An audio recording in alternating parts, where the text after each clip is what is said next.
Hello everyone. A very good evening to all. I hope you all and your family are doing well. I welcome you all to this webinar organized by Department of Botany, St. Xavier's College, Ranchi. I am Kritika Tudu, a proud former student of Department of Botany, St. Xavier's College, Ranchi, batch 2016 to 2018. Currently, I am working as a management trainee at Reliance at Navi Mumbai. So we all gathered here to have a discussion and chat on the topic, the third wave and our coping mechanism to stress. I would like to mention that a recorded version of this webinar will be available at Botany Department YouTube page. Moving ahead, we all start our day with a prayer for God's grace. So before starting the session, I would like to ask Ma'am Jessica Rene Muzda, Professor of Department of Botany, St. Xavier's College, Ranchi, to deliver a prayer in order to give thanks to God for His many blessings on us and help us achieve our objectives through these webinars.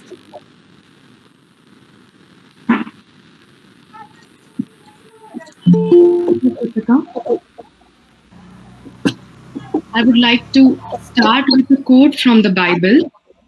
Jeremiah 29:11 says, "For I know the plans I have for you, declares the Lord. Plans to prosper you and not to harm you. Plans to give you future and a hope." With this, I would like to start this webinar with a small prayer. Lord Jesus Christ, we thank you for giving us this day, this beautiful day in which we find ourselves fortunate enough to be able to arrange ourselves, our lives, to bless ourselves with the daily requirements that we need, the food, the clothing, the shelter that you have given us. Lord, above this, you have chosen us to be blessed beyond measures, that we have been able to arrange for ourselves some valuable knowledge from the alumni of this college. We thank you especially for our Father Principal, Father Nabo Lakra, that he has been so helpful and motivating in such difficult times. We thank you for this Department of Botany, which has been headed by our Ajay sir. Thank you that you have given us his motivation, his strength, and his support, that we have been able to bring out the best in ourselves.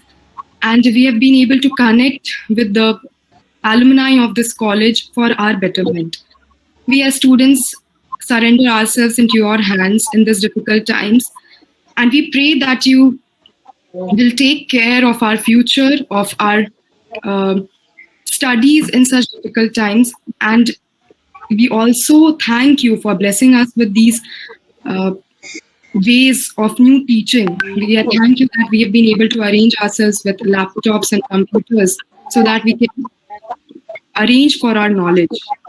Dear God, we surrender ourselves and this webinar into your hands, and we pray for its smooth sailing, and we hope that we'll be able to acquire as much knowledge as we desire to learn from it. We especially thank you for the speakers we have been blessed with today, Dr.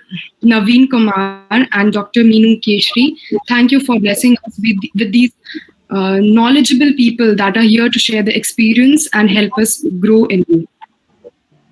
This we ask in the name of our Lord Jesus Christ. Amen.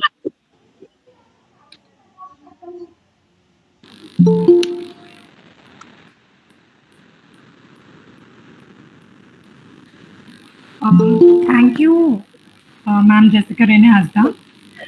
So now I would like to welcome our chairperson, Dr. Ela Roy, who is a medical officer at Jharkhand Health Services and also works at COVID Care Centers, SNMMCH Dhanbad. She is trained in obstetrics and gynecology from Central Hospital Dhanbad.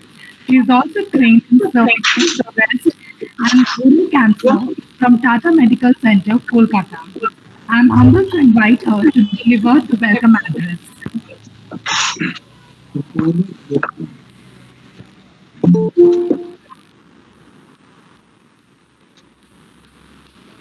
Ma'am Ila Roy. Yes.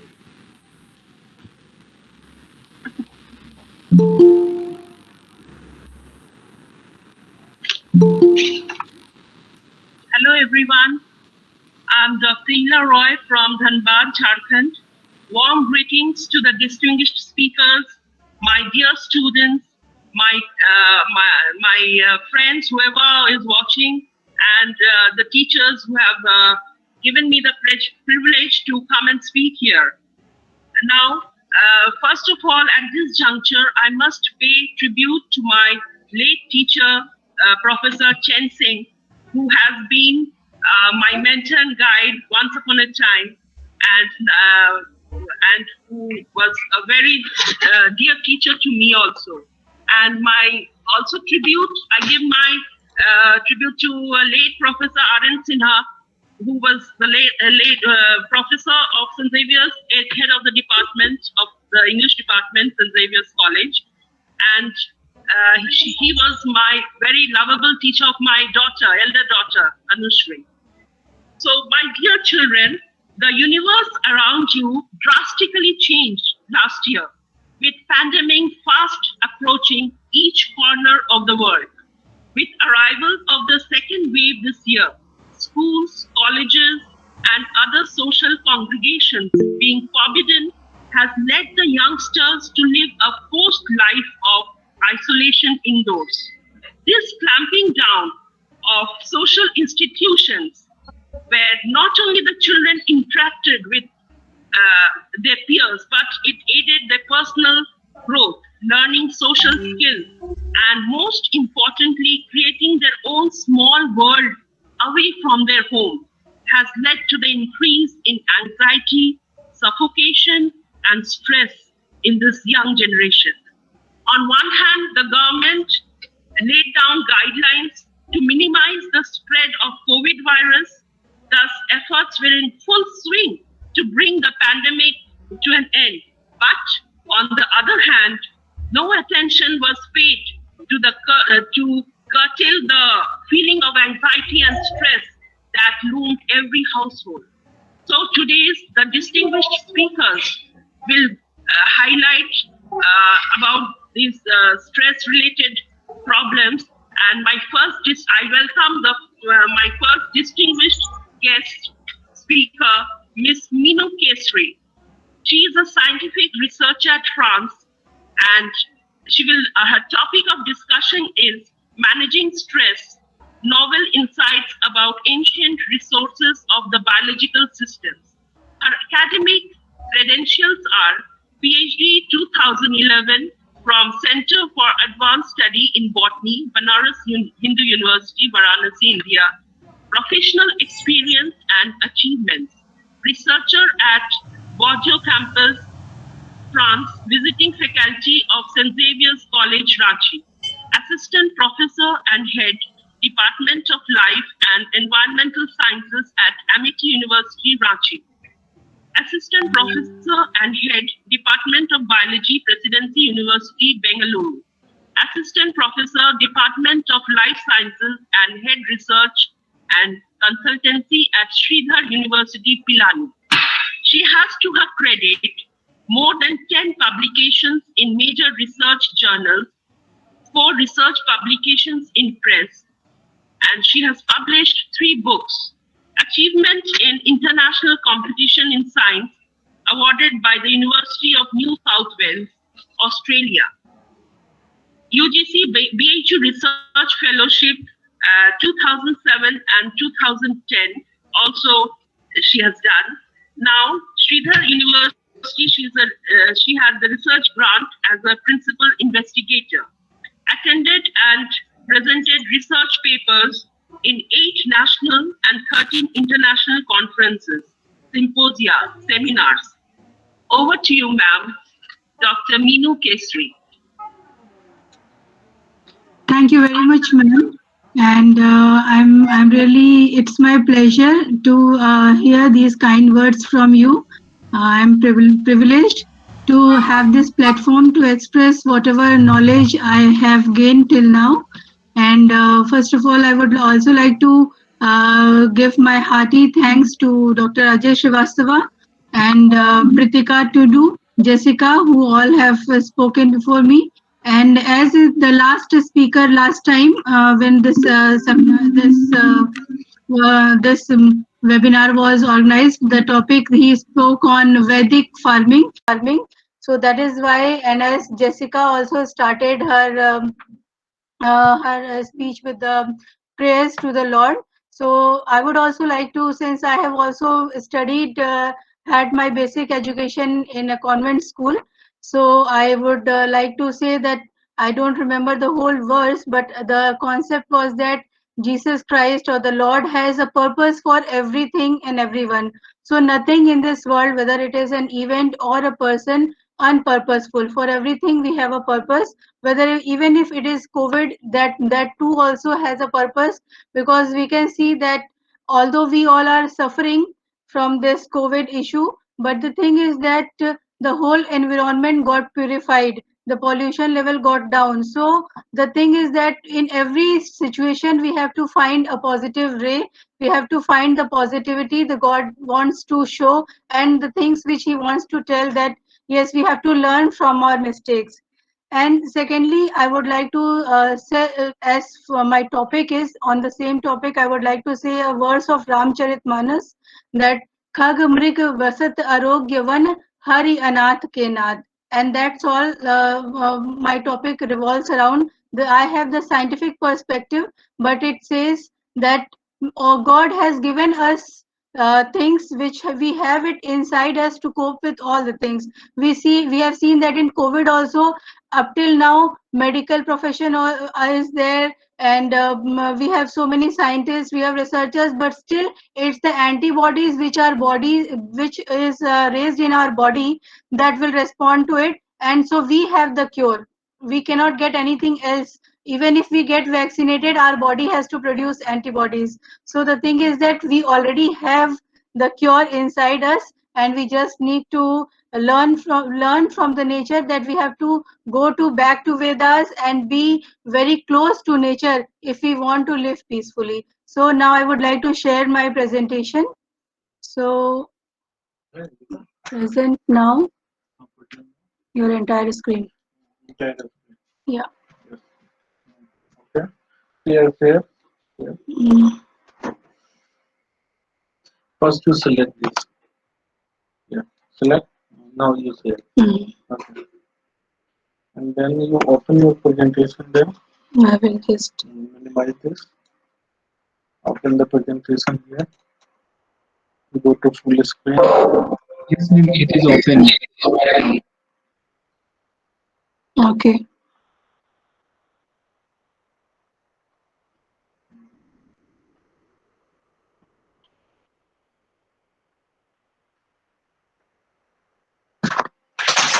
लेकिन ये पटालो का पैर में लग रहा था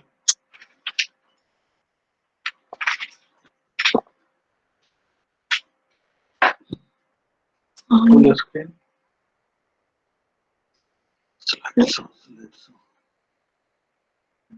From beginning. Okay. So am I audible to all of you? Yes, ma'am. Yes, And you can see the screen? yes, ma'am. Yes, ma'am. Okay.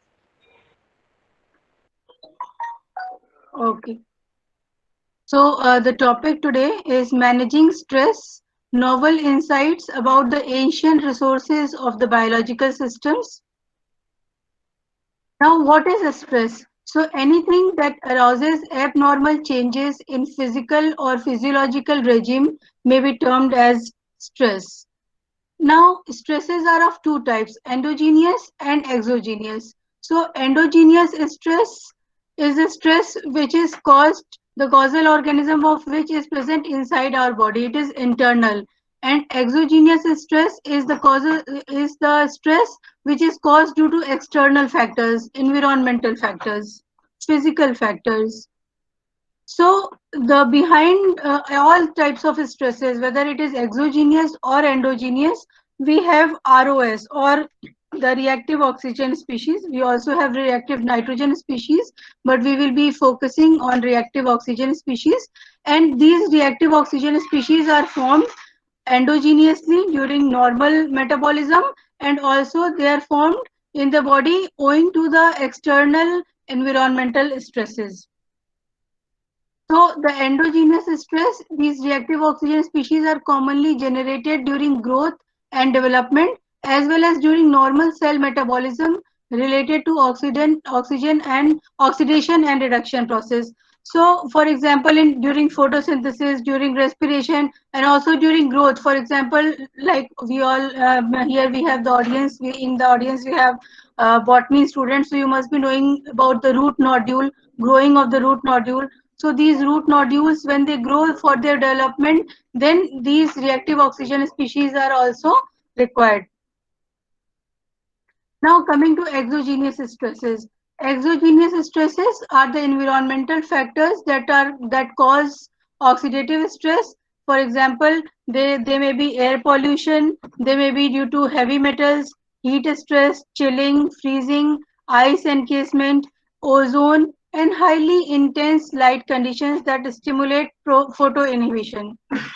Now we a diagram. I have prepared a small diagram to give you a precise input about what are these stresses, how they are caused, and how they are coped with. So the you can see that there is an ROS processing system. So as I told you before, that ROS is the culprit behind all the stresses which is happening. So our body, to cope with these stresses, we have ROS processing system.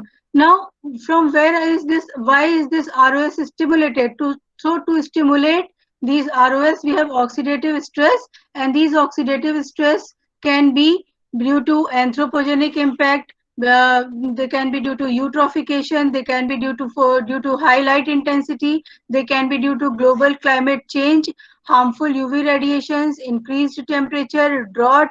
There are so many things which will cause oxidative stress, and for which our body or the cells, they will have an ROS processing system which will process this, or ROS which will cope with these ROS. Now when these are, so what are the systems which will be processing these ROS? So we have two types of system. We have non-enzymatic antioxidants and we have enzymatic antioxidants. Now we will deal with these antioxidants in detail later, but still to give you in a nutshell that these core enzymatic antioxidants, they comprise of superoxide dismutase and catalase enzyme, and the non-enzymatic antioxidants, they comprise of non-polar soluble solvent photosynthetic pigments, for example, carotenoids and chlorophyll A, and polar solvent soluble photosynthetic pigments, for example, phycocyanin, and phycoerythrin.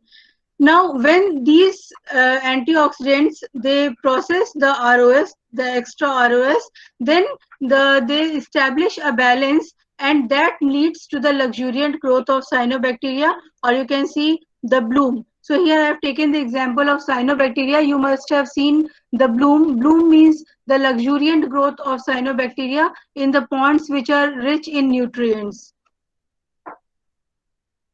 Now, I already told you about photooxidative stress. So this is because of light. High light is also a cause of oxidation, which is known as photooxidation. We have UV rays. We all know about the lethal doses of UV rays. They are harmful, and so it is one of the cause of stress. Water stress or drought, which we commonly known as drought, where we have scanty rainfall, or we don't have water, or the soil is barren because of the less amount of water. So this is also a type of stress.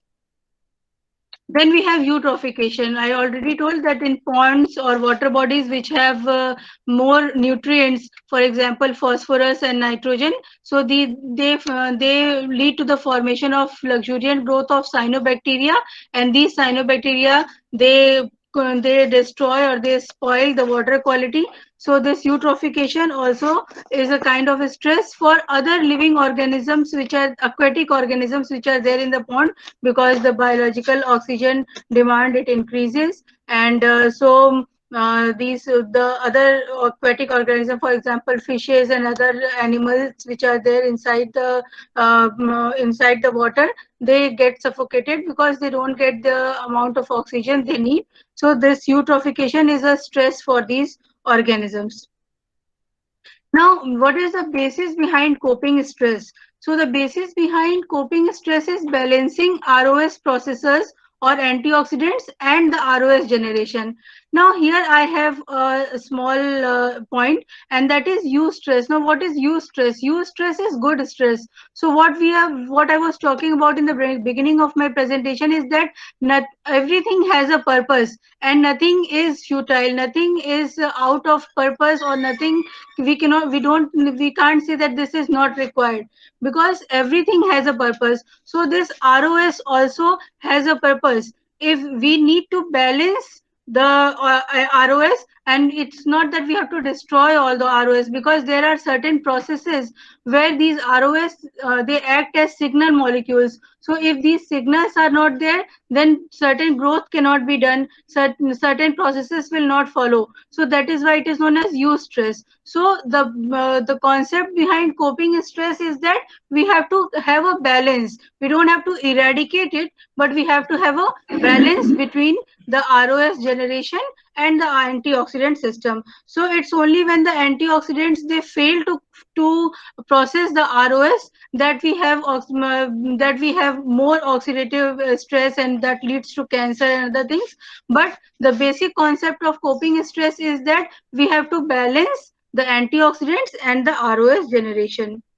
Then coming to the defense mechanisms for coping stress. So basically we have 4 lines of defense mechanism.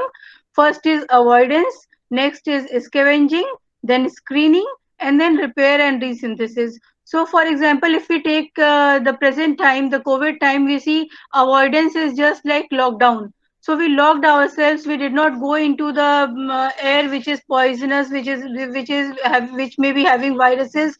So we avoided the situation by locking ourselves inside a safe place. Then coming to screening. So we wore mask, we sanitized our hand so that we screen off those viruses. And then comes to scavenging. So scavenging is done by having increasing our immunity, having more antibodies inside us by vaccination. So this is all in scavenging process. And then comes repair and resynthesis. So once we have COVID, now if we are COVIDized, and if we then the next process is that we have to go for repair and resynthesis. That means we have to see that whatever are the outcomes, whether it is high fever or cough or whatever things are there, we have to find a remedy for it, and we have to repair those mechanisms. Similarly, if coming to the cyanobacteria or coming to living organisms, so if you see avoidance, how animals or plants or cyanobacteria, they avoid the stress by going into the dormant stages, mat formation, akinete formation, which the students of botany must be knowing how the cyanobacteria they form akinetes, and they live for years and years and hundreds of years in the same form, and then they can rejuvenate when the environment is favorable for them. Another is screening. So many cyanobacteria and other organisms, they have screening components. For example, for example, amino acids, cytonamine, biopterin, glucoside. So all these are screening agents, and later on I will tell you that these can be used as sunscreen products by human beings too. And then we have scavenging, and basically in scavenging we have the major role played by antioxidants, which I will tell later in detail. And then we have repair and resynthesis phenomena by de novo synthesis of proteins, and DNA repair and programmed cell death, whichever would be applicable. Now, antioxidative arsenal against multiple stresses.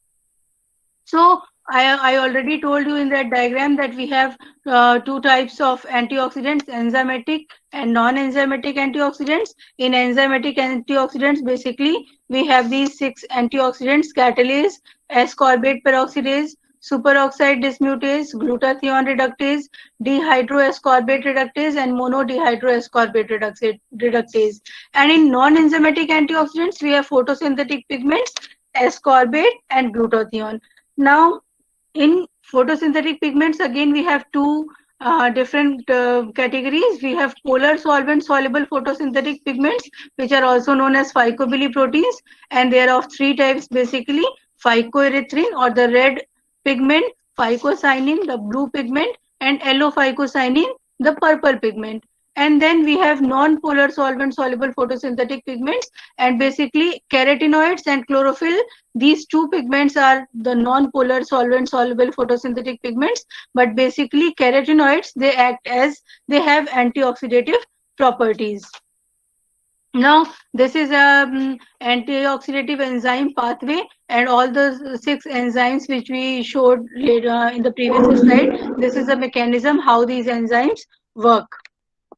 Now, coming to when I was telling you about all the organisms, whether they are animals or plants or cyanobacteria, whatever, everyone has mechanism to cope with the stress inside the body itself. So when we got samples from Antarctica, where the temperature is below minus temperature is there, it is so cold over there, everything is frozen, and from there we got Nostoc commune, one of the cyanobacteria, and we isolated, as you can see in figure A, the superoxide dismutase.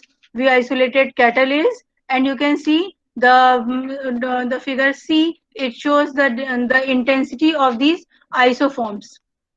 So what I want to say from this is that even at Antarctica, where there is cold stress, we have these organisms where they have these enzymes to cope up with the cold stress over there.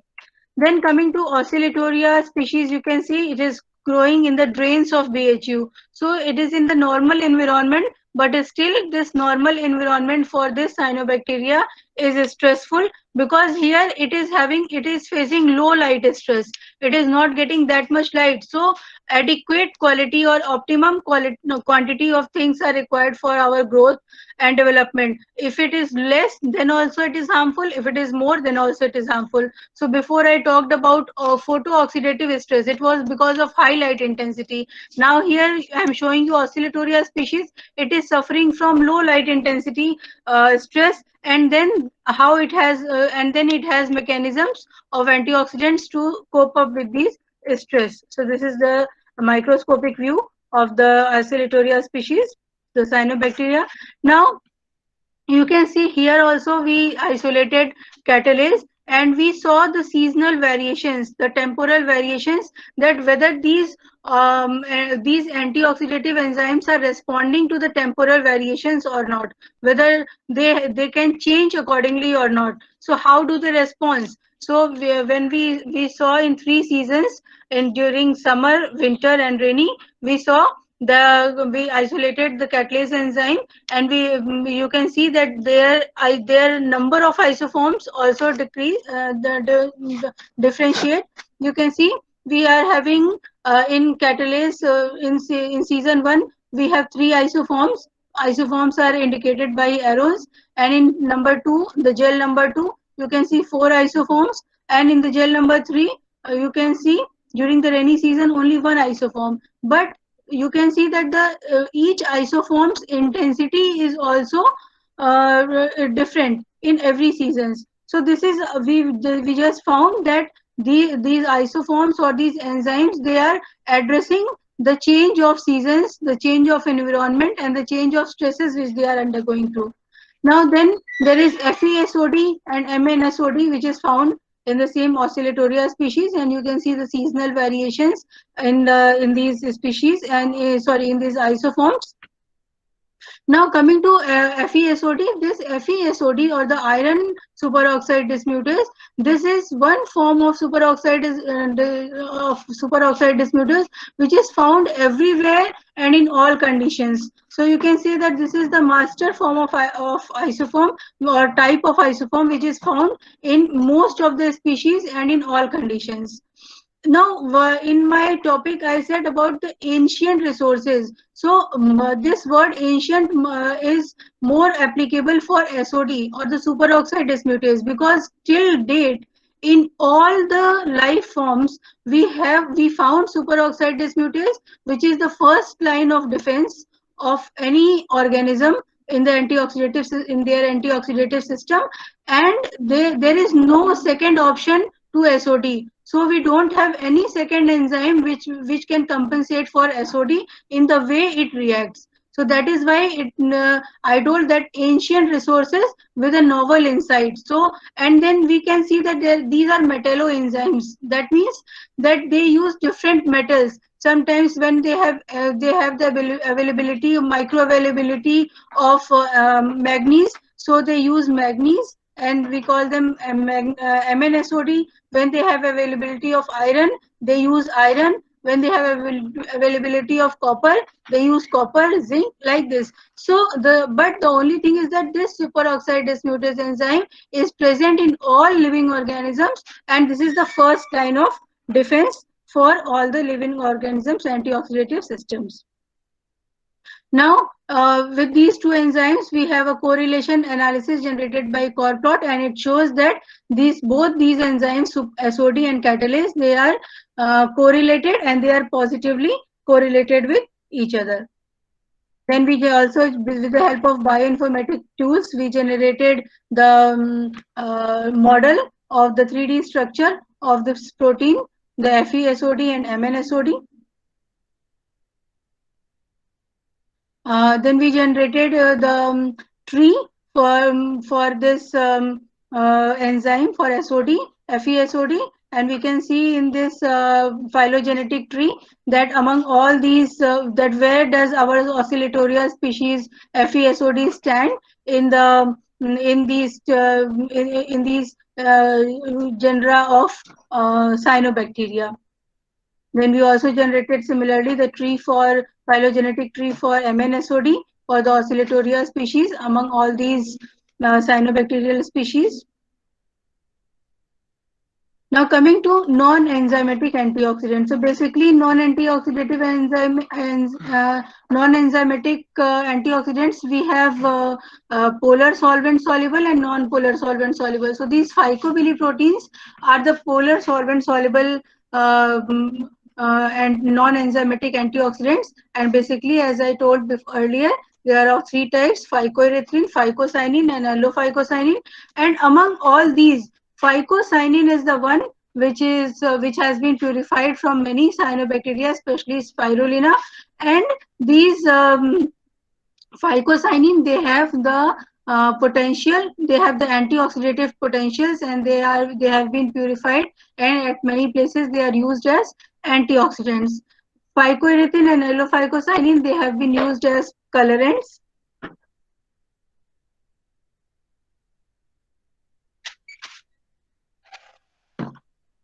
Now coming to the temporal variations, which we saw the temporal variations or the seasonal variations in the enzymes. Here I am depicting the figure the graph is showing the different variations which we found in the phycobiliproteins, the phycocyanin, allophycocyanin, and phycoerythrin, and how they responded to different seasons.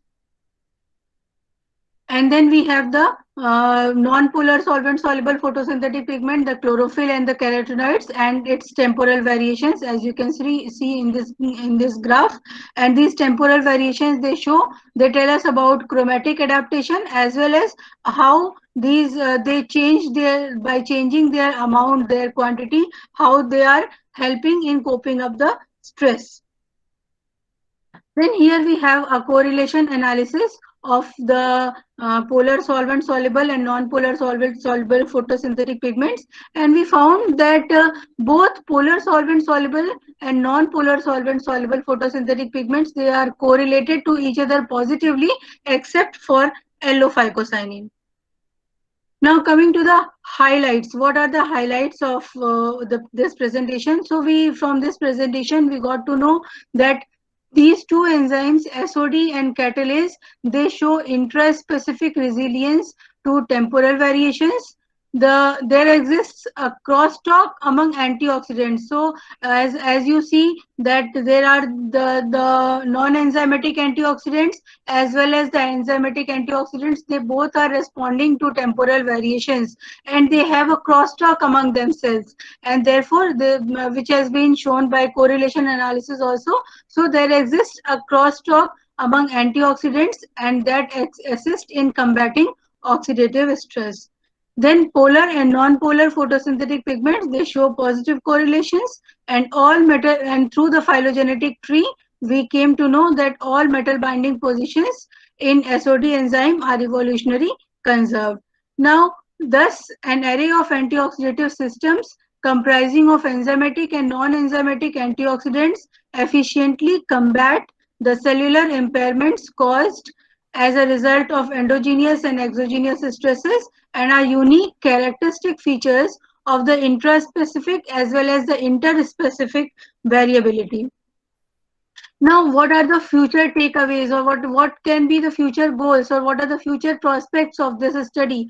So, the cyanobacterial antioxidative system may be significantly speculated as biomarkers that signal an altered physiological state, and antioxidants may be accredited for the adaptability of cyanobacteria to acclimatize in their respective ecological niche and thereby serve as bioindicators for predicting the existing environmental stress parameters at their natural habitat.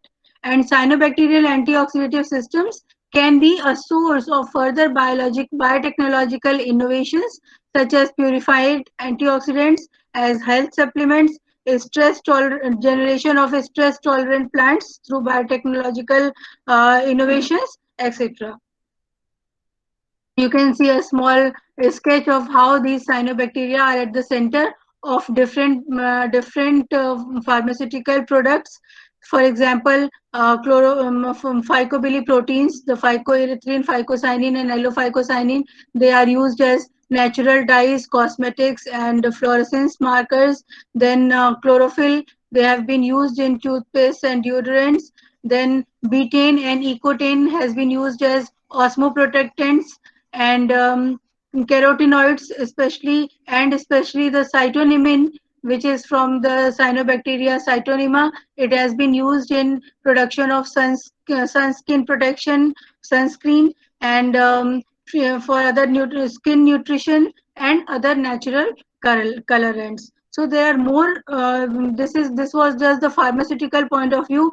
Then we come to the stress tolerant plants. We have heat stress resistant plants, drought resistant plants. So we can use the genomes of or specific genes of these cyanobacteria which have these stress resilience, and then we can generate we can incorporate them into the higher plants to get resistant varieties. These are some of the references through which the students may go through, and which I have used for this presentation. So you can go through and you can have your own insight into it.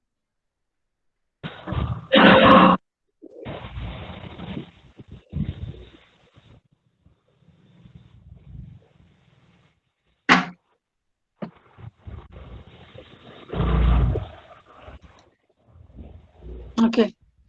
So this was all about what I had to say. Now, if you have some queries.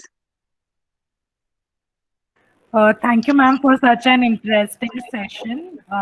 In the times, right now, we all are stressed because of the health conditions as well as working from home.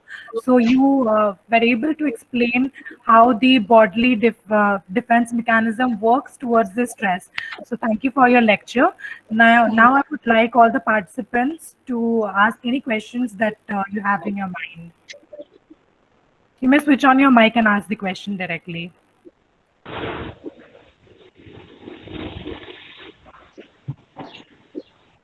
Hello. Hello, sir. Good evening, ma'am. Good evening. Very thank you for your extensive work regarding to the cyanobacteria. I am very much glad to listen of your lectures because I'm also that doing the work about the cyanobacteria in the presence of the Professor H.D. Kumar in BHU, Banaras Hindu University. Oh, Yeah, okay. So yeah. the Professor Ajay Kumar is from my department. Yeah. okay, and I was working in the project DST project, Department of Science and Technology, and Okay. very extensive, and their pioneer work of the N-assisted noodles, Mm-hmm. Professor H.D. Kumar. Yeah, so I'm very Yeah. much thankful to your extensive presentations regarding to the cyanobacteria as well as that explain to the how the exo and endogenously stress and explain in very details and their importance in the future of this cyanobacteria. Really, it's a very nice presentation. Thank Thank you, sir. Nice to meet you, and nice to know that you worked in our with our esteemed professor, and you yeah, are yeah, interested in cyanobacteria. Thank you very yeah. much. Maybe in future we may collaborate in future and work on Def- on these topics. definitely, ma'am. And I am just familiar regarding to this one and the very extensive work and regarding to this cyanobacteria, there are different types, Yeah. Anacystis oscillatoria and acanid, which I'm discussing in the lecture also. So they're Thank very wonderful presentations, and I'm very much thankful to. I thank hope that all the botany students and others person which have related to this, and they must be benefited from your lecture. Very nice thank presentation. Once again, thank thank you. Thank thank you. you, sir. Dr. Ranjana Malik wants to say something. Dr. Ranjana Malik, are you there? Yes, sir. Good evening, everybody. Yes, sir. I joined just now.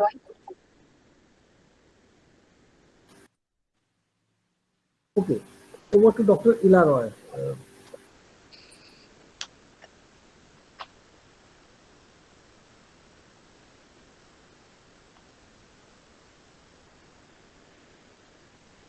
Dr. Ila Roy, are you listening?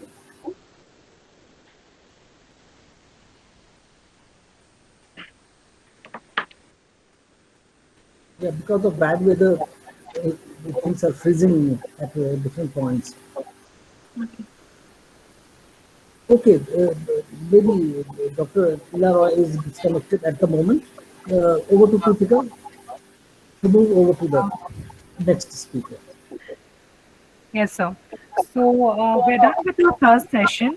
So for the next session, I would like to welcome our guest speaker, that is Dr. Naveen Kumar. So he's a neurologist and a kidney transplant surgeon. His academic credentials are he did his MBBS from AFMC Pune, MSc from CH Kolkata, MCH from SGPGI Lucknow. His professional expertise and achievements includes Assistant Professor, Department of Urology and NMCH Sasaram. He has published more than 10 publications in PubMed indexed national and international journals. He is a reviewer of many journals. He is the best senior resident MCH student 2019 among all the branches Sanjay Gandhi Postgraduate Institute of Medical Science. Short-term scholarships by ICMR and Maharashtra University of Health Sciences during MBBS. He has also had the Best Paper Awards in many conferences and has presented papers in Annual Congress of SIU 2019 in Athens, Greece. So he is going to talk on the possibility of the third wave. So I would like to deliver his lecture.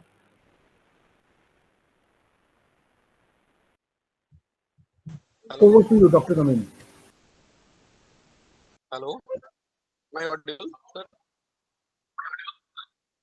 Yes, sir, you're audible. Okay. Good evening, everyone. Thank you, Ajay sir, for inviting me to this webinar and Ms. Good evening. Kritika Tudu for coordinating it. Welcome all to Botany Alumni Webinar Series of St. Xavier's College, Ranchi. Way back in 2003, if someone would have told me when I took admission in ISC in St. Xavier's College that I would be speaking on COVID-19, a new disease for undergraduates, that too on an online mode, I would have treated it as a science fiction. But fictions do come true, and here I am, Dr. Naveen Kumar, speaking on COVID-19 possibility of third wave in India. You must be thinking what a neurosurgeon is doing in COVID-19 scenario. Actually, I have done 3 rotations of 14 days each in COVID ward, and I have also treated more than 100 patients of COVID-19 by teleconsultation. I would like to give some disclaimers. By now, we probably know everything we need to know about COVID-19. So I don't have any conflicts of interest. I would be speaking only facts. I don't want to spread any panic, but I would like to portray the reality. Coming to what is a wave, there is no textbook definition, but it denotes the rising and declining trends of infection over a prolonged period of time. The growth curve resembles the shape of a wave. That's why it is called a wave. Coming to the Indian scenario, we have seen 2 very distinct periods of surges separated by a prolonged decline. In September last year, COVID cases rose to an all-time high of 98,000 infections. And in April and May this year, we have seen how the cases rose to approximately 4.25 lakhs per day. And even in the scenario of active cases, we can see that there have been 2 waves, and the recent one has been very extensive. There have been regional differences such that small regions within a country, a state, or a city, for example, may have their own waves.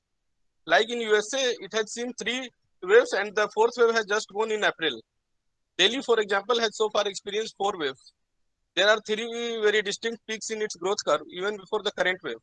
While in states like Madhya Pradesh or Rajasthan, the growth curve was more of a diffused type, like flat until February.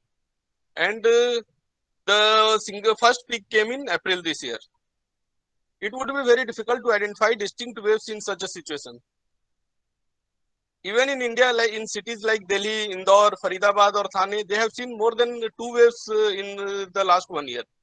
And this is not the second wave only for these cities. So what exactly is the third wave? In the last 3 weeks, the daily case count has dropped to approximately 1.7 lakhs from a peak of 4.14 lakhs. And active cases have also come down to 22.25 lakhs after touching a high of 37 lakhs. So now if there is a fresh surge after this at the national level, which continues for a few weeks or months, it would get classified as the third wave. Where did this term of third wave originate? K. Vijay Raghavan, the principal scientific advisor to the Prime Minister, said on 6th May that phase 3 is inevitable given the high levels of circulating virus. But it is not clear on what time scale this phase 3 will occur. Hopefully incrementally, but we should prepare for new waves.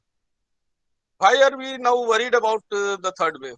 Because India was caught off guard by the second wave, which brought the entire healthcare system to its knees and destroyed many households, took many lives. Many of our near and dear ones were also lost in this wave. In the duration between 1st April to 28th May, there have been approximately more than 1.5 crore cases in the last 2 months and more than 1.6 lakh deaths in the last 2 months, of which we know many people who have died. Now comes the $1 million question. When is this third wave going to come? It is very unpredictable at the moment, but scientists from IIT Kanpur, IIT Hyderabad and Army Medical Corps have devised a Sutra model, which is based on a susceptible, undetected, tested and removed approach. According to this mathematical model, there will not be a third wave until October of this year, and the third wave is expected in 6 to 8 months from now. Its impact might be cushioned. It may be milder in nature. It might be more localized to a particular location, and many people will also not be affected because they will enjoy immunity. So will the third wave be stronger? It is very unpredictable to say at this moment. Usually every fresh wave is weaker than the last one. But this logic has failed in India's case in second wave. Many people were fooled into believing that the pandemic was nearing its end, while it was just lurking in the blind spot. And in India's case, such a large proportion of the population was still susceptible to infection. And in third wave might still be stronger because there are still many people who have not been immunized either due to vaccination or due to previous infection. During its subsequent runs, there would be far lower number of susceptible people because many of them would have gained immunity. It requires a proper scientific analysis with zero surveys being a crucial input. But hold on. In this wave, the positivity rate has been almost 4 times that of the first wave, and the unconfirmed infections, those who have never been tested, is also expected to be large. And many people have also been vaccinated. More than 20 crores have been vaccinated. So there might be significantly lower number of susceptible people in the population. But there is a caveat. If there occurs a gene mutation in the virus such that it evades the immune response generated by vaccination or infection, or it becomes a new variant, it might wreak havoc on the Indian population. So who are the susceptible people in the third wave? Those who are the remaining non-immune individuals.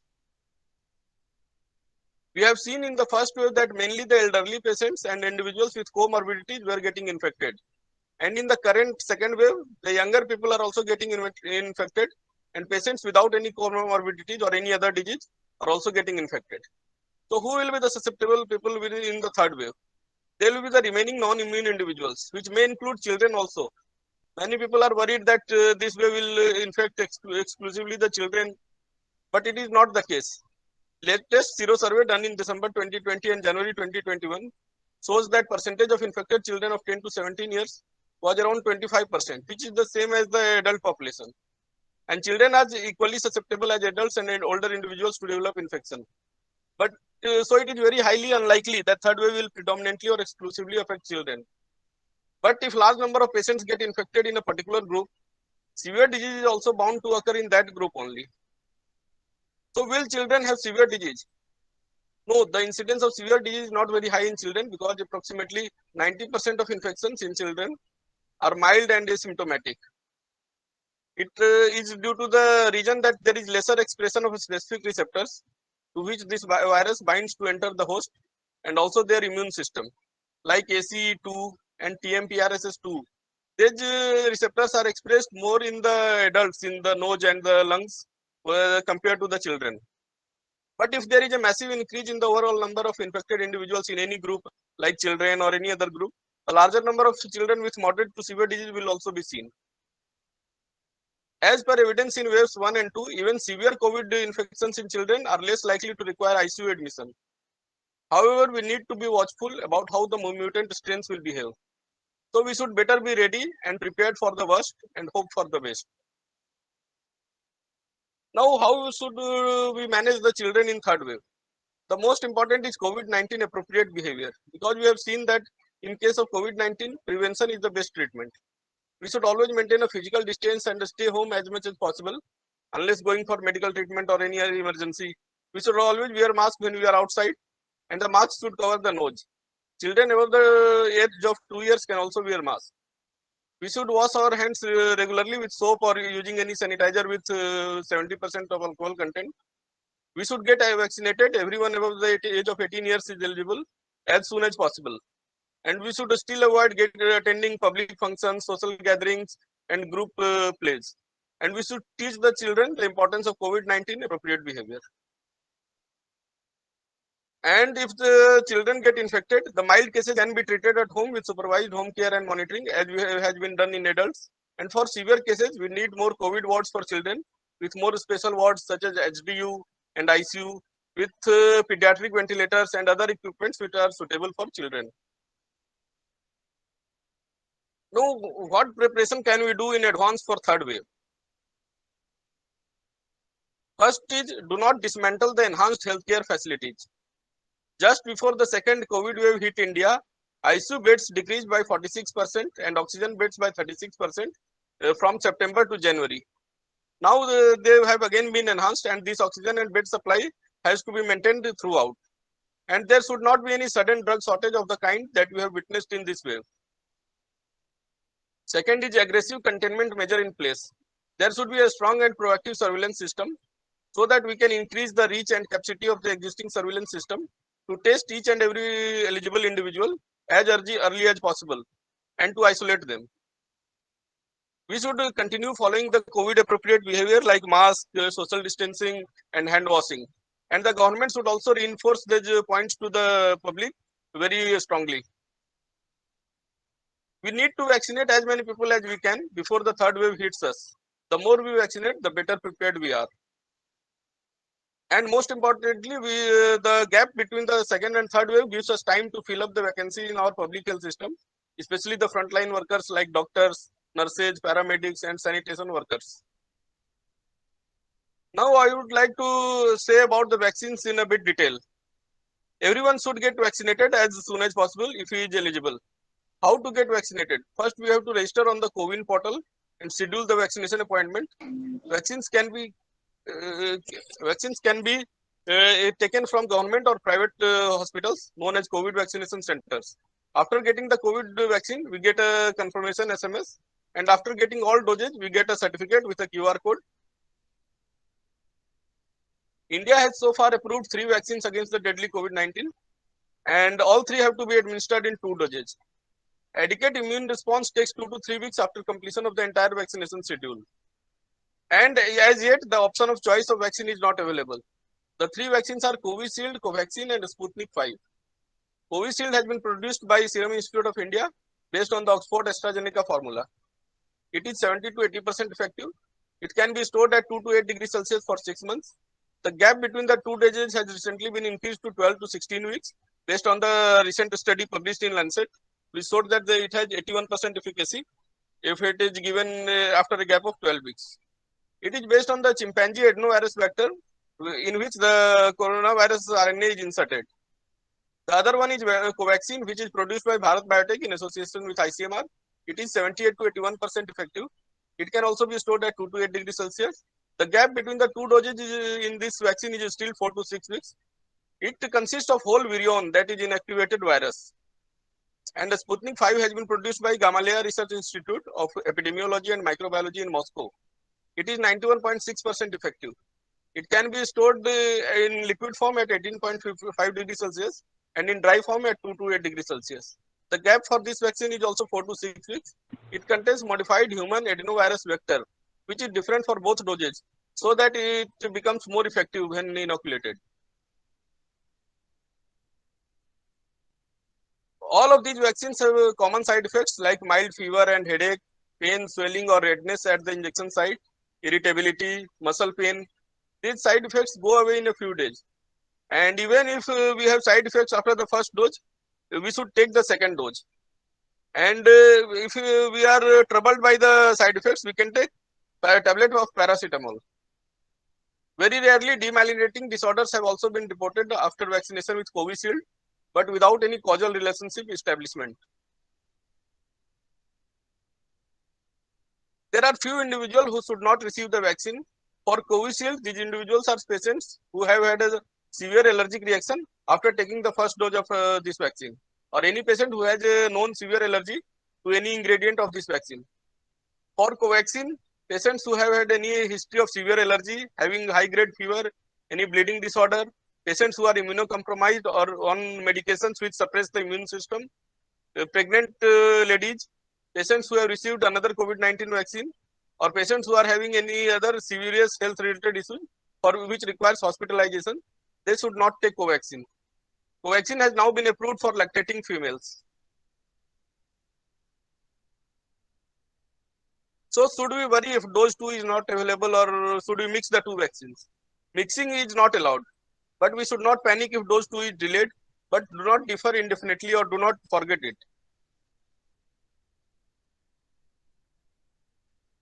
Individuals who have been having COVID-2, they should COVID infection, they should defer the vaccine by 3 months after recovery. Or patients who have been given plasma, they should also defer the vaccine by 3 months after discharge from the hospital. Any patient who has got first dose of the vaccine and got infection after the first dose, the second dose should be deferred by 3 months after recovering. And patients who are having any other serious general illness requiring hospitalization or ICU care, they should wait for 4 to 8 weeks before getting the COVID vaccine. There is no requirement for a screening by rapid antigen test prior to the vaccination. And any individual can donate blood after 14 days of vaccination or after 14 days of recovery from COVID-19 disease. Vaccination in pregnant female is still under trial and has not been approved. We should continue following COVID appropriate behavior during and after vaccination, like wearing a mask, practicing social distancing, hand washing. And if any symptoms develop, we should promptly self-isolate and seek medical advice. Now, the most important point is coping with the third wave. So we all know that we have been hearing about the first wave, then second wave, then third wave. This has caused a mental stress for us. So how to cope with it? We should acknowledge that pandemic fatigue is real. We should, if we are getting depressed frequently or if we are mentally stressed, we should seek professional help or should talk to our near and dear ones and take further steps. We should upgrade our stay-at-home workspace and get moving. It means that we should have a separate workspace where we should put a work chair and our laptop, and we should, if we take a break, we should just move away from that place and we should do some exercises in between. We should take advantage of this weather and do physical activities. It means we should not be always in front of the screen. We can go to the roof or we can go to the park, obviously after practicing social distancing, and we can do some physical activities, some exercises, light exercises. We should plan, prepare and eat healthy food. It means we should stock up on for food items before the third wave, but obviously we should not overload it. And we should eat healthy food. We should so that the immunity also remains strong. We should take care of ourselves, which I say as lockdown projects. We can always complete that paper we were all wanting to complete, or we can prepare for the competitive exam. We should utilize this time for our own benefit. And we should make the most of our employee benefits, because many companies have now started giving help to their employee who are coping with stress or depression related to COVID-19. So is third wave inevitable? No. As Dr. Vijay Raghavan, the principal scientific advisor, modified his statement 2 days later, he said that it could possibly be avoided if people continue to take strong measures. And even if third wave occurs, it might be smaller than the current one, so that it inflicts much less pain and can be managed more efficiently. But it depends on the behavior of people towards these warnings and depends on the scale of vaccination. So the key message is there is a possibility of third wave, but it is difficult to predict its timing and severity. The COVID crisis is like a test match. It is not a one-day match. We have to keep changing our strategies all the time. So it is far better to remain paranoid and cautious than be hopeful in a situation like this. Thank you. This is me during my COVID duty in the ward. Doctor Devan, इसमें से आप कौन हैं? I am this one, sir, the one on the left hand side. Okay. आपको बहुत बहुत प्रणाम Covid frontline worker होने के नाते. Thank you, Naveen Kumar sir, for such an interactive session and for such an informative session. So you told us a lot about how to prepare ourselves well and what all precautions we need to take. And the way you explained about the vaccines, about how it works and how can we register ourselves, so that really helped us, and we definitely have learned a lot about the vaccine as well. So thank you, sir, for your session. Thank you to you also for inviting me to this webinar. Excuse me, I have one question. I just wanted to know, like, for those who have taken both doses of the vaccine, what about the third booster dose? Are there any studies on it? Can we take No, the there are third no booster studies dose? on it, and so the government anywhere, not only in India, anywhere has not yet recommended the booster dose, because any vaccine gives immunity for approximately 5 to 6 months minimum. Yes. And that has also not been confirmed because the studies are still going on. No, I read So in news as the article. time goes, we can know that what will be the immunity level and how much will be the duration after the vaccination. After that, only the government can make any recommendation about the booster doses. No, I read an article that in Karnataka, the doctors, they are taking, the third dose. Like, they had taken two doses, they got their antibody titer done, and perhaps it was nil or something, and they got the third dose. So, I mean, this is secretly being done. Yes, that might be unofficial, but there has been no Yes. recommendation for this. No recommendation. Okay, thank you. Yes.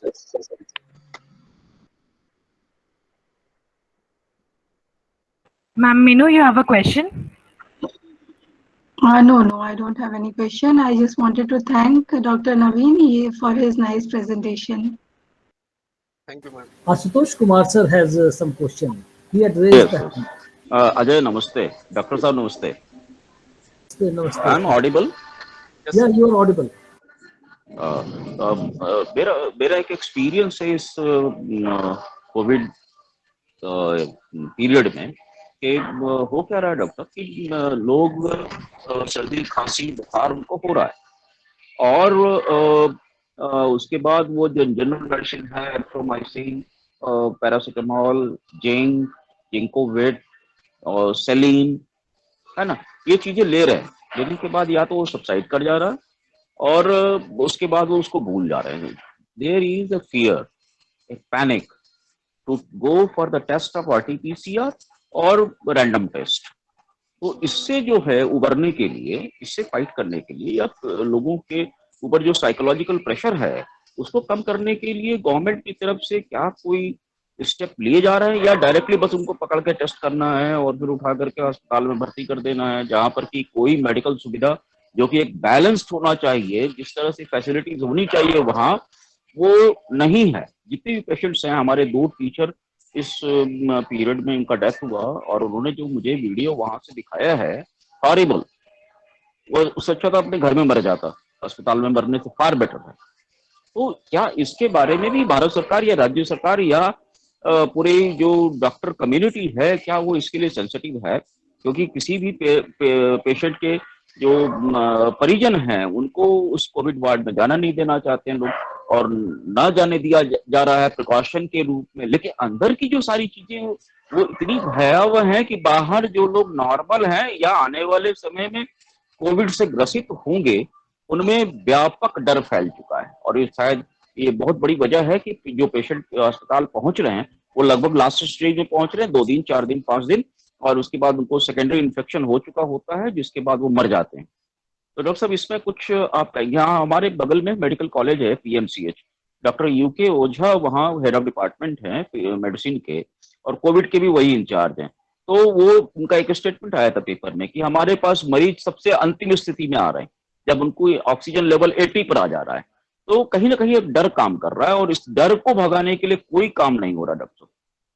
सारी दवाइयां बेहतर हैं, vaccine है, बचाव है, इस समय vaccine भी उपलब्ध नहीं है, लेकिन शायद हमें इस साइकोलॉजिकल जो प्रेशर है, जो पैनिक है, इसको दूर करने के लिए कुछ करने की जरूरत है। आपकी तरफ से कोई सजेशन हो ताकि मैं अपने स्टाफ को, अपने कैटेगरी D को, अपने बच्चों को वो मैसेज पास ऑन कर सकूं।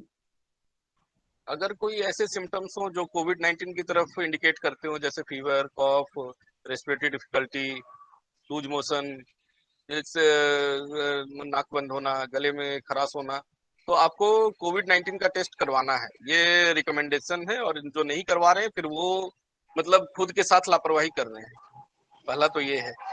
और कोई आपको गवर्नमेंट, बल्कि इस बार तो गवर्नमेंट ने, लास्ट टाइम तो गवर्नमेंट खुद पकड़ के टेस्ट कर रही थी, उनके घर वालों को क्वारंटाइन कर रही थी, उसके चारों तरफ वो बाउंड्री बना रही थी। इस बार तो गवर्नमेंट ने कुछ, मतलब कि इस बार गवर्नमेंट नहीं कर पा रही है इतना, तो आपको खुद टेस्ट करवाना है और उसके बाद हॉस्पिटल में भी खुद ही एडमिट होना है। बट हॉस्पिटल में उन्हीं लोगों को एडमिट होना है जिनका ऑक्सीजन सैचुरेशन कम होता है। अदरवाइज जो आपने इलाज बताए वो सही इलाज है, वही करने हैं और अपने आप को मॉनिटर करना है, सेल्फ आइसोलेट करके रखना है घर में। बट अगर आपका ऑक्सीजन लेवल कम होने लगता है या आपको रेस्पिरेटरी डिफिकल्टी होने लगती है, आपकी सांस फूलने लगती है, तो आपको हॉस्पिटल में एडमिट हो जाना है। और ये आपको बहुत लेट करके नहीं होना है। बीच में जरूर ये हॉस्पिटल की फैसिलिटी में काफी मतलब प्रॉब्लम्स थे, काफी लैक्यूने थे, तो उस समय काफी लोगों को प्रॉब्लम हुई। बट ये प्रॉब्लम एक्चुअली, मैं इस बारे में सही अथॉरिटी तो नहीं हूँ, बिकॉज ये लॉजिस्टिक्स हमारे डॉक्टर्स के अंडर नहीं आता है कि आपको कितना ऑक्सीजन सिलेंडर कम हो गए या बेड कम हो गया या वेंटिलेटर नहीं मिल रहे थे। इसमें डॉक्टर का कोई हाथ नहीं होता है जब तक कि डॉक्टर का अपना हॉस्पिटल ना हो। तो इसलिए डॉक्टर साहब, एक एक्सपीरियंस आपको बताता हूँ, कहेंगे नहीं, तो मैं पहले वीडियो भी सुन शेयर लीजिए मेरी करूंगा। बात। हाँ, जी मैं जी। कंप्लीट कर लेता हूँ। तो इसमें डॉक्टर का कोई हाथ नहीं होता है, लेकिन मैं बस इतना बोल सकता हूँ कि जब आपका ऑक्सीजन सैचुरेशन कम होने लगे, जो क्लियर कट इंडिकेशंस है, जब आपको रेस्पिरेटरी डिफिकल्टी होने लगे, 94 से कम सैचुरेशन हो जाए, तो आपको घर में वेट नहीं करना है, जहां भी फैसिलिटी मिले ऑक्सीजन लगवाना है। कुछ दवाइयां होती हैं, इंजेक्शन होते हैं, स्टेरॉइड होते हैं, LMWH हेपारिन होता है, वो ब्लड थिनर, वो सब आपको स्टार्ट कर देने। और आपने बताया कि हॉस्पिटल में फैसिलिटी नहीं है, और अभी तो आज के टाइम में तो अभी तो फैसिलिटी फिर से आ गई है, बिकॉज अभी गवर्नमेंट ने काफी बेड्स बढ़ाए हैं, तो और अभी काफी हॉस्पिटल में बेड खाली है। तो अभी के टाइम में तो मुझे नहीं लगता कोई प्रॉब्लम होनी चाहिए। बीच में हुई थी, बट उस समय हमारे कंट्री का लॉजिस्टिक इतना था नहीं, या किसी ने इतना इमेजिन नहीं किया था कि इतना क्रिटिकल सिचुएशन आएगी, जिसके लिए कि हमें मतलब इतने हाई स्केल पर सडनली सारे अरेंजमेंट्स करने होंगे। डॉक्टर साहब मैं सवाल पूछूं? हाँ।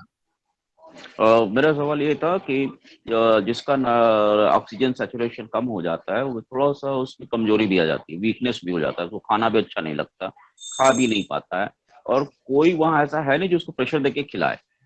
जो वहाँ पर नर्सेज हैं या पैरामेडिकल स्टाफ है, वो भी उनको डर से बहुत ज्यादा केयर नहीं करता। मैंने आई हैव सीन कि किस तरह से उनके साथ, मैं उसको नहीं बताना चाहता, आप बेहतर जानते हैं क्योंकि आप कोविड के पेशेंट को देख रहे हैं कि वहाँ क्या हो रहा है। तो वो टॉयलेट कैसे जाएगा, पानी कैसे मांगेगा, अब ऑक्सीजन लगा हुआ है, तो who is caring about all this things? क्योंकि वो डॉक्टर की दवा तभी काम करती है जब उसके साथ नर्सिंग अच्छा हो। आप इस बात को विश्वास करते हैं? तो इसके लिए भी कुछ सजेशंस आप लोग। हाँ, इसके लिए भी मैं सजेशन बताता हूँ। जब मैं पीजीआई लखनऊ में ड्यूटी कर रहा था कोविड वार्ड में, तो हमें, आपने मेरी फोटो भी देखी होगी, हमें इतनी अच्छी पीपीई किट दी जाती थी, सारी फैसिलिटी दी जाती थी। हम चारों तरफ से अपने, बल्कि चश्मे और मास्क के बीच जो गैप होता था उसे भी सील करके रखते थे, इसलिए ताकि वायरस कहीं से एंटर न कर जाए। इसके बाद हमने वहां पे देखा कि किसी भी रेजिडेंट को कोविड ड्यूटी के दौरान वहां कोई इन्फेक्शन नहीं हुआ, बल्कि जो लोग अपने घर में थे कोविड ड्यूटी के बाद या नॉर्मल वार्ड में थे, उन्हें ज्यादा रिस्क था। इसका रीजन यही है कि वहां पे हम एक्स्ट्रा सिक्योरिटी ले रहे थे। बट मैंने यहाँ आने के बाद बिहार में या झारखंड में लोगों को देखा तो उनके पास इतनी फैसिलिटी ही नहीं है मेडिकल कॉलेजेस में कि हर डॉक्टर को पीपीई किट मिले, हर डॉक्टर को अलग मास्क मिले, अलग हेड शील्ड मिले, अलग ग्लव्स मिले हर चीज के लिए। तो जब ये फैसिलिटी ही नहीं है तो इसमें फिर डॉक्टर कुछ कर नहीं सकते हैं, मतलब। और सेकेंडली ये है कि अगर आपको अपने ऊपर अगर विश्वास होगा, आपकी सिक्योरिटी स्ट्रांग रहेगी, आपकी सेफ्टी स्ट्रांग रहेगी, तो ऑब्वियसली आपको पेशेंट को नजदीक जाने में कोई प्रॉब्लम नहीं होगी। डॉक्टर साहब एक सवाल अंतिम, क्या एलोपैथ के साथ में होम्योपैथ की सप्लीमेंट्री दवाइयां लेनी चाहिए?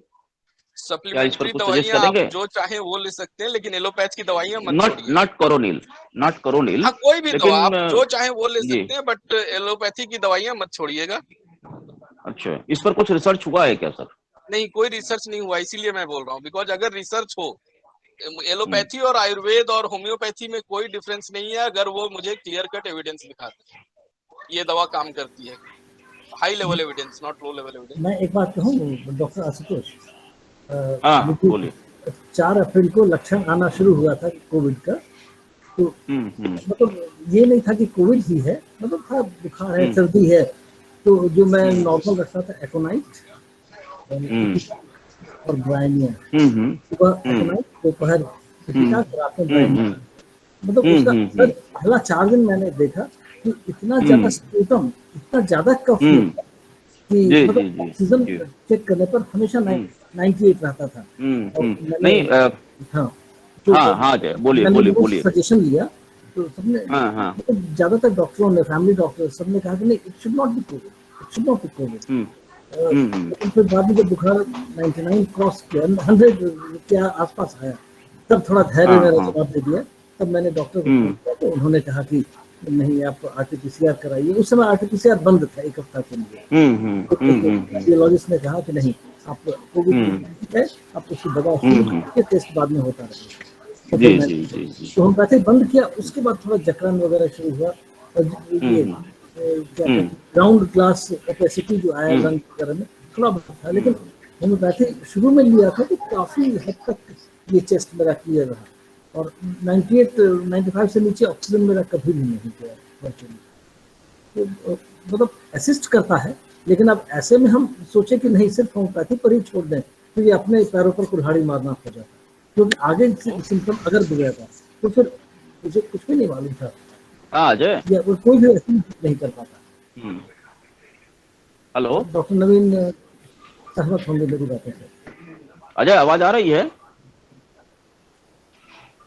बिल्कुल आ रही है आवाज। हाँ, ये अजय, मैं मेरा इसलिए कह रहा ना कि मेरी माँ को भी हो गया था, अरे एज इज 74, समझे, और इतनी खांसी, 103 बुखार, और जो डॉक्टर साहब को भी दवाइयाँ मैंने बताई वो मैंने दिया जरूर, लेकिन साथ में मैंने एक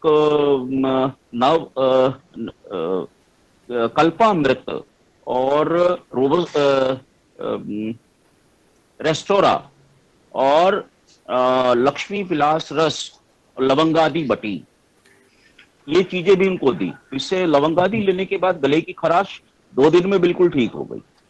उनको कोई एंटीबायोटिक का ये बिल्कुल इत्तेफाक भी हो सकता है कि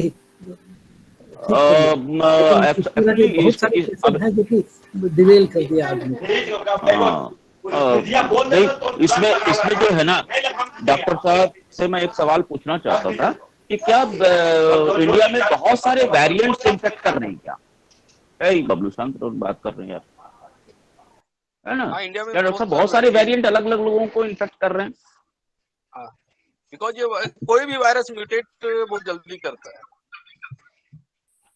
बिकॉज इसका स्ट्रक्चर ऐसा होता है कि ये बहुत ज्यादा कॉम्प्लिकेटेड स्ट्रक्चर नहीं होता है, तो इससे म्यूटेशन होना बहुत आसान होता है। वो इसलिए इसीलिए शायद लोगों को पता नहीं लग रहा है। क्या पता नहीं लग रहा है? हेलो, ये पता नहीं लग पा रहा है कि कौन सा स्ट्रेन है या किस दिशा में बीमारी को ले जाएगा। नहीं, एक बार सर इसमें क्लियर बता देना चाह रहा हूँ कि इसमें प्रिवेंशन ही ट्रीटमेंट है। Before getting infected, you are safe. But after getting infected, 80 to 90% of patients will have mild disease. 10 to 20% will have severe disease. And out of these 10 to 20%, 5% will go to ICU and 1 to 2% will die. Now, after getting infected, nobody knows where your disease course will go. It means that for mild cases, even if you take nothing, you are bound to recover. At that time, whether you take homeopathy or Ayurvedic or allopathic, you are bound to recover. But for those cases who are getting severe, for them the treatment is hospitalization and oxygenation and further supportive treatment. तो sir इसलिए इसमें कोई मतलब पता चलने वाली बात नहीं है। ठीक है doctor, thank you very much, thank you for your answer sir, thank you. Doctor Naveen, एक ऑडियंस के नाते मैं पूछना चाह रहा हूँ, बच्चे तो बहुत चंचल होते हैं और कहा जा रहा है कि थर्ड वेव बच्चों को पकड़ेगा, मतलब क्या अतिरिक्त सावधानियां हम बरतें? मतलब बच्चों को अभी से हैबिट दे बच्चों को। हाँ, मैं बता देता हूँ। इसमें तो पहला तो कि बच्चों के पेरेंट्स को वैक्सीन लेनी चाहिए। तो अगर पेरेंट्स इन्फेक्टेड नहीं होंगे, मोस्टली बच्चों को पेरेंट्स से इन्फेक्शन होगा। तो अगर पेरेंट्स मतलब सेफ रहेंगे तो बच्चे भी सेफ रहेंगे, पहला।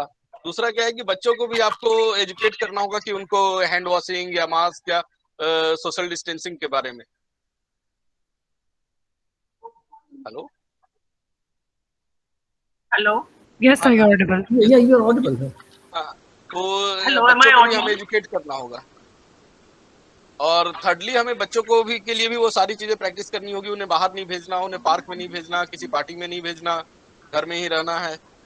और घर में ही उन्हें अपने मतलब कुछ एंटरटेनमेंट और कुछ एक्टिविटी करानी है, सो दैट बच्चे घर में ही रहें और बाहर न जाए, ताकि इन्फेक्ट ना हो। बिकॉज मैंने बोला ना, इन्फेक्ट होने के बाद ये बीमारी 1 to 2% में ये मतलब सीवियर मतलब डेथ भी हो सकता है, 10 to 20% में सीवियर भी हो सकती है। बट वो कौन 10 to 20% होंगे, इसके कोई प्रेडिक्टर्स नहीं है। In first wave there were predictors like elderly patients without any comorbidity like severe diabetes, hypertension, cancer, post transplant. But in second wave we have seen that there have been no predictors कि किसको severe होगा। एकदम healthy आदमी उसको तुरंत severe हो जा रहा है, 90 इयर्स का पेशेंट वो एकदम ठीक होके आ जा रहा है। तो इसका कोई प्रेडिक्टर नहीं है, इसलिए prevention is the treatment for children. एक बहुत खुद एक महीना जो मैं बिस्तर पर रहा, एक बहुत बारीकी से देखा कि मतलब जो भी कोविड पॉजिटिव है, बच्चा हो या बड़ा हो जो भी, उसके बिस्तर के बगल में एक सैनिटाइजर रख दिया गया कि जब वो उठे तो पहला काम वो करे कि सैनिटाइज कर ले हाथ, क्योंकि उठेगा वो दरवाजा छुएगा, एल्ड्रॉप छुएगा, पर्दा छुएगा, नल का हैंडल छुएगा, तो पहले तो इतना जगह फैला दिया, उसके बाद ना हैंड वॉश करेगा। तो before going in for hand wash, why not sanitise the hand? And I think this is not practical. If you are in home in a closed space, means you are not opening the balconies, you are not going outside, then there is no need to sanitize after every activity. But आप दरवाजे के पास एक sanitiser रख दीजिए. जब भी आप घर जाएं या घर के बाहर जाएं तो एक बार सैनिटाइज कर लिया, घर के अंदर आए तो पहले सैनिटाइज कर लिया. जैसे हमारे घर में स्थिति थी कि my house was vertically divided, 4 में से 2 कोविड पॉजिटिव, 2 कोविड नेगेटिव. तो अब इंटरेक्शन तो इधर से उधर. तब तो अगर किसी के घर में कोविड पॉजिटिव पेशेंट है तब तो फिर डेफिनेटली उन्हें सेल्फ आइसोलेट होकर एक कमरे में बंद हो जाना चाहिए. और अभी बच्चों को मतलब इंटरेक्ट नहीं करना चाहिए, मतलब फिर पेशेंट कोई खाना देने आ रहा है, जूठा बर्तन उठा कर ले जा रहा है, वो टॉवल दे रहा है, हैंड टॉवल दे रहा है, तो इंटरेक्शन तो हो ही रहा है. महानगर के हाँ तो मतलब जो नहीं तो उसके लिए भी सर मतलब एक ऐसे मतलब एक पर्सन को डेजिग्नेट कर देना चाहिए who will help the patient. और जो कोविड पॉजिटिव है वो हाथ को हमेशा मतलब जब भी इंटरेक्शन का मौका आए उसके पहले वो सैनिटाइज जरूर हाँ सैनिटाइज कर ले या फिर आप ग्लव्स पहन लें. हाँ ग्लव्स भी आते हैं मार्केट में, डिस्पोजेबल ये ग्लव्स पहन लें. आपका एक्सपीरियंस बहुत ही अच्छा लगा. Over to the chairperson Dr. Ila Roy for your expert comment. Thank you, sir. Thank you, sir. And I'm very, I convey my heartiest congratulations to Dr. Meenu Kesri and Dr. Naveen Kumar, who had beautiful presentation. They put light on these topics. And from my side, there is a take-home message for the young generation. Take-home message for the young generation. Because we are working in a COVID hospital, there is no need to panic for the third wave. Absolutely don't panic for the third wave. Try to change the attitude of your family members, of the neighbors. First of all, tell them to use mask. Mask is the first shield which will prevent the infection. If they are, it is better if they wear double mask while going to the market. A surgical mask and an N95. This is a very important thing which I am repeatedly telling. Please tell the young generation to wear mask, which we don't see around. The young people are moving around so freely without the mask. Most of the times, we go to the market, they don't care. And the third wave will probably infect the young generation, the young children. Please start telling them, please motivate them, please counsel with them and tell them to use mask. This is a very, very important thing which from my side, with the experience I had, the mask is the first shield which will protect them. And secondly, whenever they are coming home, please tell them to wash their hands. The message is for the young generation.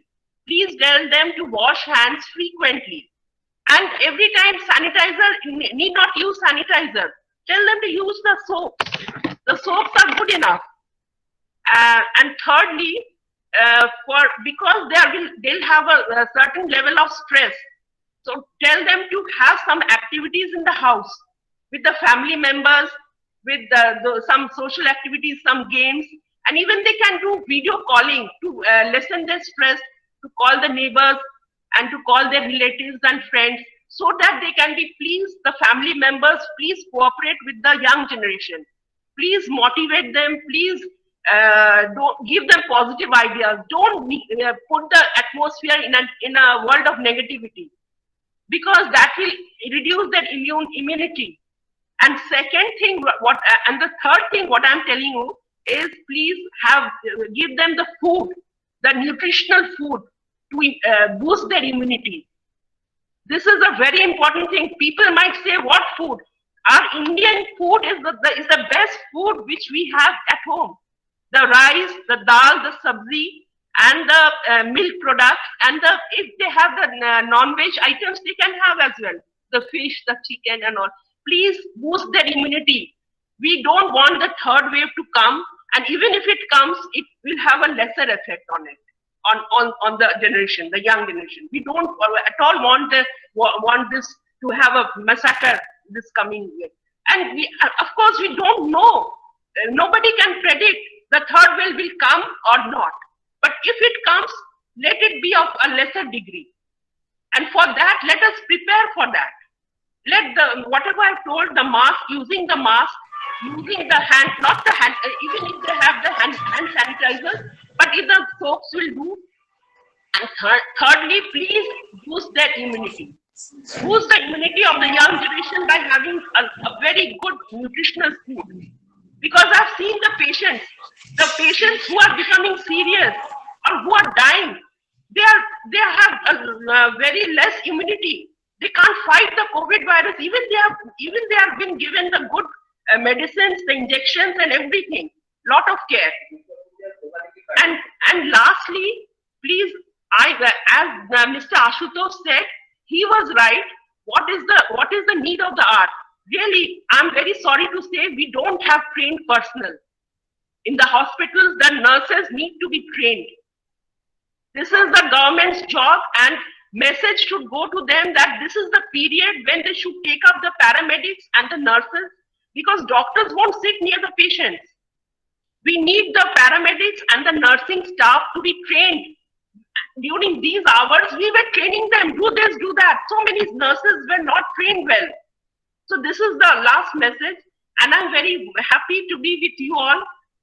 And thank you for the my thanks to Ajay sir and the distinguished speakers and all the participants. Thank you. Thank you, ma'am, for the message that you have shared. Sir, I would like to ask one question that has been raised by Swarnima Jha, ma'am. Yeah. Okay. So this question is for Naveen, sir. So, what are the allergies that are needed to be kept in mind if one wants to go for the Covaxin? No, only the severe allergies, patients having severe allergy to any any severe allergy have to be counseled against taking the vaccine. Like patients who have had any anaphylactic shock, who had any severe episode of hypotension, dropping the BP, or patients who had to get admitted for allergy, they should avoid the Covaxin. Not the regular allergy, like if patient is having any allergy to dust or to sun, they should not avoid the vaccine. Dr. Naveen, yes, hello. एक question है doctor Naveen, sorry to interrupt you. Doctor Ravi Godse US के doctor हैं. अभी कुछ दिनों पहले news 24 पर, मेरी आवाज आ रही है डॉक्टर साहब आपको? यस. तो इन्होंने 5-6 पॉइंट्स इंडिया गवर्नमेंट को सजेस्ट किया है. क्या आपने उनका टॉक सुना है? नहीं. प्लीज देखिएगा. ओके. उसको देखिएगा. और उन्होंने उसमें बहुत अच्छी बातें बताई और उन्होंने प्रेडिक्ट किया है कि यदि इंडिया गवर्नमेंट जिस तरह से काम कर रही है और उस तरह से काम करे तो 16 जुलाई तक सेकेंड वेव खत्म हो जाएगा. उनके 2 टॉक आए हैं. नहीं, एक्चुअली कई सारे लोगों ने टॉक दिए हैं, बट मैंने तो वही जो ऑफिशियल प्रोटोकॉल आते हैं और जो जर्नल्स में पब्लिश आर्टिकल है, मैं तो वही देख रहा हूँ. बट मैं इसमें बोलना चाहूंगा कि बहुत लोग ऐसे हैं जो कि जैसे उन्होंने जो गवर्नमेंट को सजेशंस दिए कि 16 जुलाई तक सेकेंड वेव खत्म हो जाएगी. खत्म कभी नहीं होगी. कोविड अभी इतनी जल्दी खत्म होने वाला नहीं है, ये आप मान लीजिए. कम हो जाएगी. तो कम होने के लिए मैंने बताया ना, आप नेट पर जाकर सूत्रा मॉडल सर्च करेंगे, जो अभी रिसेंट काफी गवर्नमेंट ने भी उसे एंडोर्स किया है. वो गवर्नमेंट की MOHFW की साइट पर भी है. तो उसमें भी उन्होंने यही प्रेडिक्ट किया है कि आपको जून लास्ट तक 20 to 25,000 केसेस पर डे होंगे और अक्टूबर तक फिर थर्ड वेव नहीं आएगी, बट उसके बाद आने के चांसेस हैं, probably in the next 6 to 8 months. Okay, thank you doctor साहब. Thank you. Over to Pritika. Thank you, sir, for answering the questions.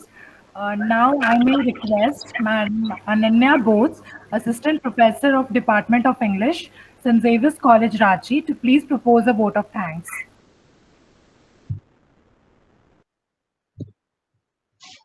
Thank you, Pritika. Honorable Chairperson, Dr. Ela Roy, Head, Department of Botany, St. Xavier's College, Ranchi, Dr. A.K. Srivastav, Dr. Madhulika Singh, Dr. Father Prabhat Kennedy, and all the respected faculty members of Department of Botany, St. Xavier's College, Ranchi, our respected guest speakers for the evening, Dr. Meenu Keshri and Dr. Naveen Kumar, the organizing committee, the alumni of the Department of Botany, St. Xavier's College, Ranchi, and each one in the audience, it is my privilege to have been invited to propose the vote of thanks this evening. As we draw towards the close of today's webinar, it is important that we acknowledge the role and contribution of each member in the organizing committee that planned and executed this evening so smoothly. I thank Father Principal for letting this happen, and Ajay sir's team, the alumni of Department of Botany, St. Xavier's College, Ranchi, for making this happen. I would also like to congratulate the team for this impeccable selection of the topic and for inviting the most appropriate speakers for the evening. The trying times of the COVID-19 pandemic have taken a toll on everybody's mental health.